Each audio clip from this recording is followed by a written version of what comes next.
Hola y bienvenidos. Hoy tenemos un material fascinante que se mete de lleno en la Iglesia a la luz del mundo y su crisis actual. Hola, ¿qué tal? La fuente que vamos a analizar, la transcripción de un video, plantea una pregunta que me pareció genial. A ver. Con su líder, Naasón Joaquín García, habiéndose declarado culpable de delitos gravísimos, ¿dónde están todos sus defensores de alto nivel? Claro. ¿Por qué ese silencio tan atronador? Nuestra misión hoy es justamente esa, usar las pistas de este material para entender qué está pasando realmente dentro de la organización. Fíjate que es una situación increíble para analizar desde la perspectiva de la comunicación en crisis y la dinámica de grupo. Totalmente. Lo que vamos a desgranar es ese contraste tan marcado entre cómo reaccionaron en el pasado ante una crisis similar y cómo lo hacen ahora. Ese cambio puede revelar muchísimo sobre el estado actual de la Iglesia, de su liderazgo y quizás de la fe de sus miembros. Sí.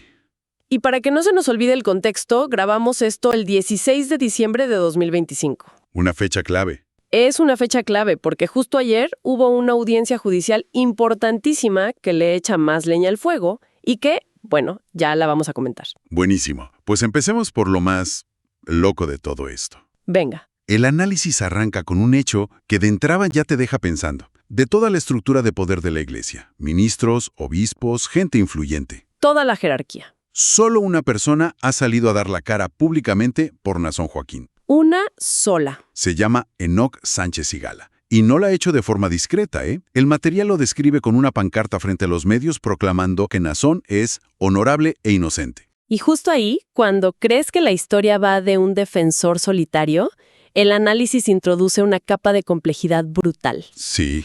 Porque no se trata solo de quién es el único defensor, sino de lo que esa persona representa dentro del propio sistema de creencias de la Iglesia. Aquí es donde la cosa se pone realmente interesante. Muchísimo. El material que analizamos señala que Enoc Sánchez Sigala es una persona con preferencias sexuales diferentes. Ajá. Y el autor es muy cuidadoso en aclarar que el punto no es criticar su orientación, para nada. Claro, no es un ataque personal. Exacto. El punto es usar este hecho para exponer lo que llama una estúpida doble moral de la Iglesia y de sus defensores más radicales. Detengámonos aquí, porque este es el eje de todo el argumento. Sí. Lo que se plantea es una contradicción ideológica que parece, pues, insalvable. Totalmente. Por un lado, tenemos que, según este material, los defensores de la luz del mundo y su llamado batallón cibernético usan constantemente insultos muy soeces. Durísimos. Y ataques homofóbicos contra los críticos y exmiembros.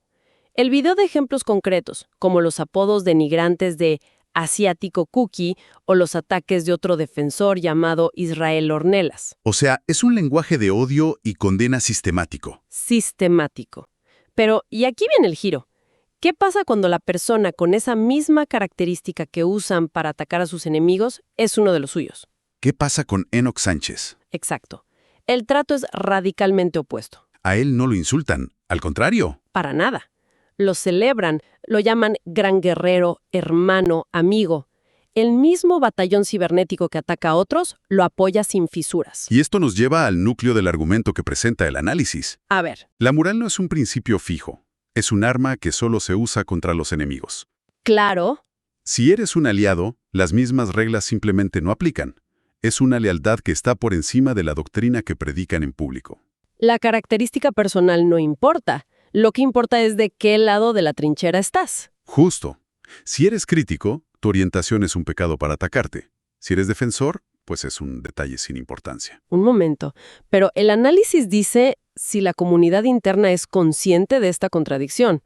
O sea, ¿la gente no se da cuenta de que están aplicando dos varas de medir tan distintas? Es que es muy evidente. Sí. Esa es una gran pregunta. El material sugiere que la orientación de Enoc no es ningún secreto, ¿eh? Ah, o sea que se sabe. Sí, se sabe. Incluso menciona un video filtrado que lo confirma, así que es algo conocido internamente.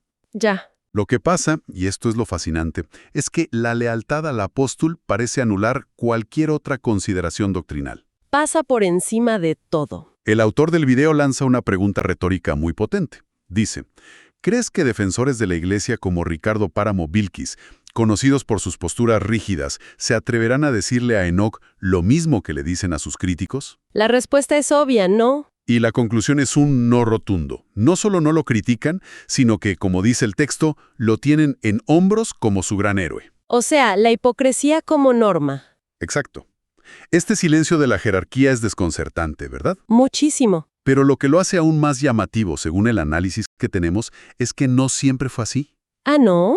De hecho, si viajamos en el tiempo a 1997, el panorama era completamente distinto. Totalmente. Y esa comparación histórica es lo que le da tanto peso al silencio actual. Sí, En 1997, cuando el padre de Naasón y anterior líder, Samuel Joaquín, enfrentó acusaciones muy serias, que también eran graves. muy graves. La reacción de la cúpula fue de cerrar filas y salir a defenderlo con todo. No se escondieron. Para nada. En ese entonces, ministros de altísimo perfil, nombres pesados como Daniel Núñez, José Oreste Sánchez, Rogelio Zamora Barradas, La primera línea. la primera línea, salieron en los medios de comunicación a dar la cara por su líder. No mandaron a un miembro de bajo rango.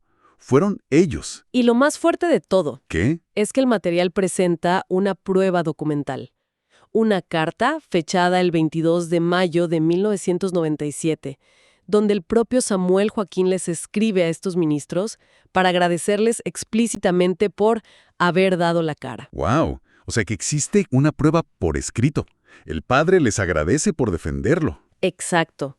Esto es crucial porque establece un precedente, muestra cuál era el manual de acción de la organización ante una crisis de este calibre.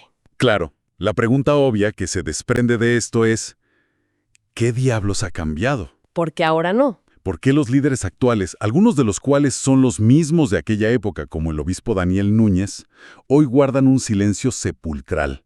La crisis es aún mayor. Su líder se declaró culpable. ¿Dónde está esa defensa férrea? No existe. Es que es un contraste brutal.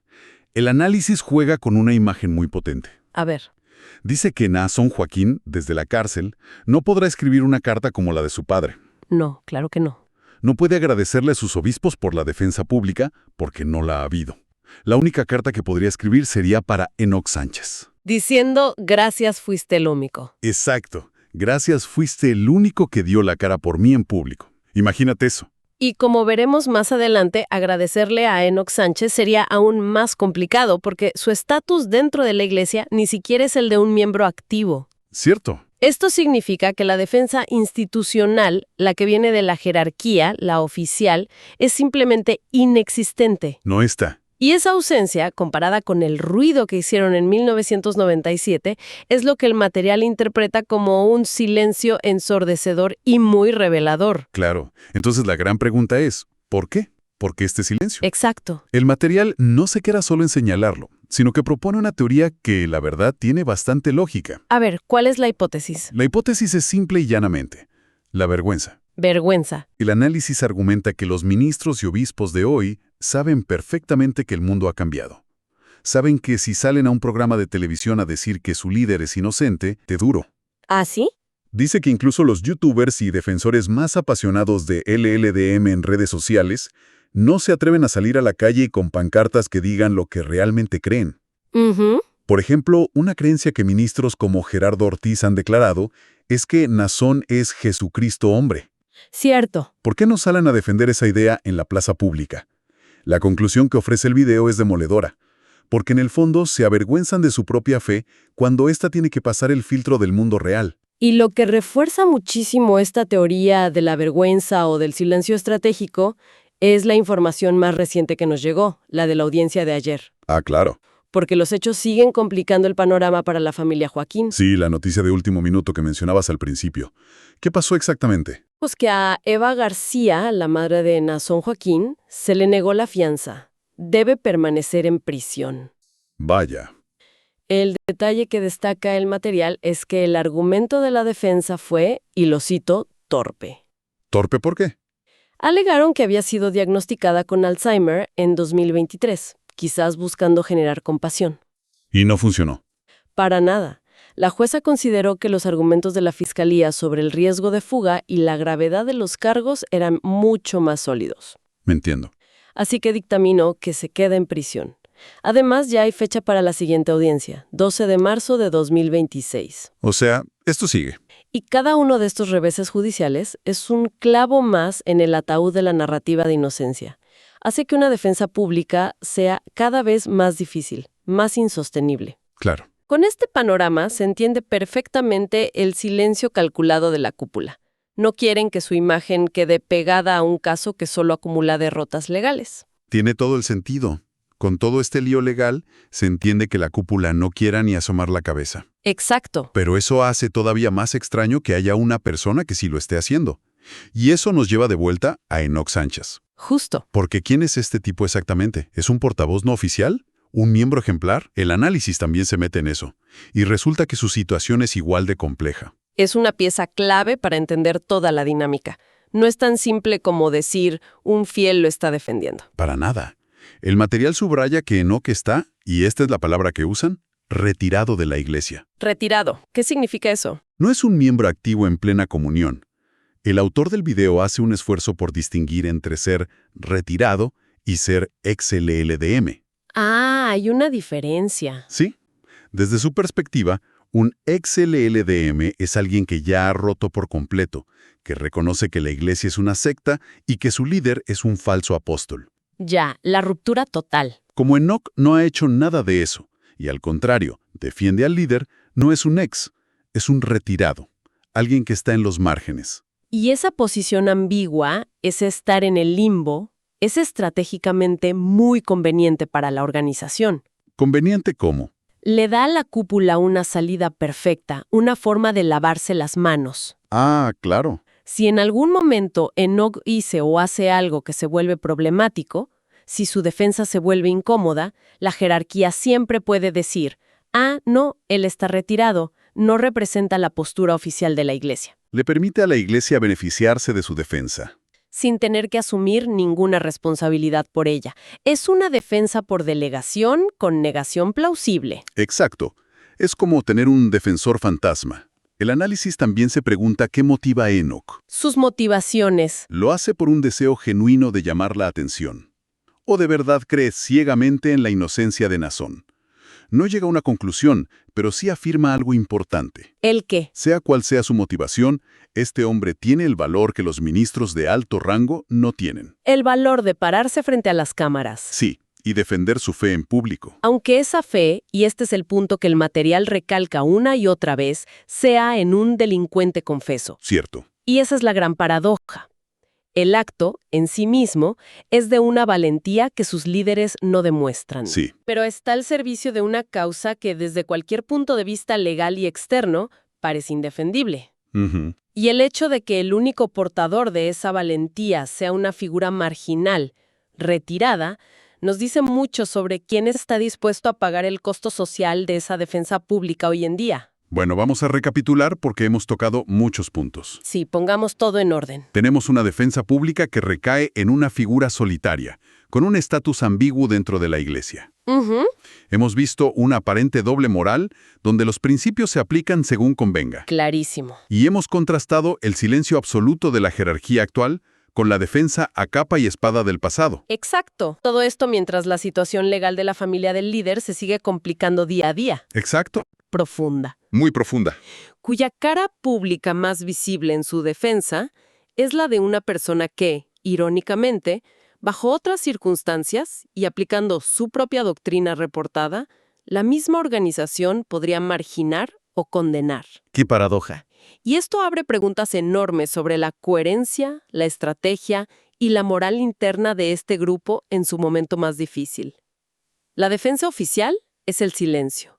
La defensa real, la única visible, es este acto individual, paradójico y marginal. Para terminar, vamos a dejar una idea en el aire para reflexionar, que se desprende de todo esto. Me gusta. El análisis se esfuerza mucho en definir a Enoch Sánchez como alguien retirado, ni dentro ni fuera. Un hombre en los márgenes. La pregunta que nos deja esto es, ¿Qué nos dice de una organización cuando su defensor más visible y, según este análisis, el más valiente, es alguien que no pertenece del todo? ¿es acaso una señal de que la estructura está tan rota que solo los que están fuera del sistema oficial se atreven a hablar? O podría ser una estrategia de comunicación increíblemente cínica, usando a una figura no oficial como un globo sonda para medir la reacción pública. ¿O es simplemente la acción impredecible de un individuo que, con su pancarta, desafía al mismo tiempo a los críticos de la Iglesia y a la propia jerarquía silenciosa a la que intenta defender?